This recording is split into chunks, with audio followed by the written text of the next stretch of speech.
I managed to get to, I think it was 51 countries with different bands that I toured with in Europe, Australia, Japan, England, all over North America, States, Canada.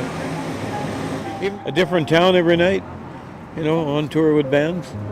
Um, I toured with some major bands, and I was in a bad car accident that damaged my back and left me unable to work as a drummer. So after a fire, I was homeless on the streets. I had to drag things around on the back of a wheelchair, what I had with me, and everything else had to be stored here and there.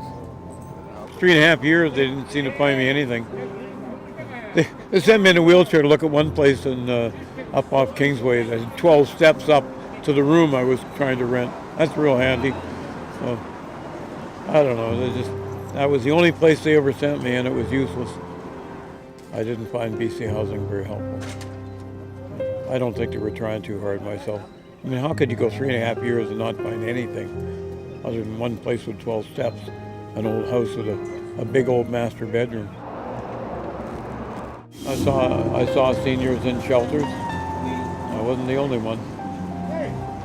And some seniors bring it on themselves and keep getting evicted because of one thing or another. They either won't behave or they don't pay their rent. Maybe they got addictions and they blow all the money on drugs, and then they're back on the street. It's sad. All it takes is one bad situation and you can find yourself on the street. Sometimes through no real fault of your own. But my dad gave me good advice when I was about 16. He said, "You're almost ready to go out in the world." He said, "Always remember, life will never work out like you plan or expect.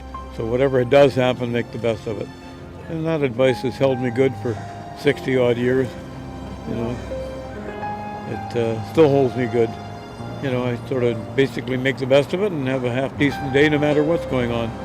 Even when I was homeless and on the streets and living under a loading bay at night. And I couldn't find housing and shelters.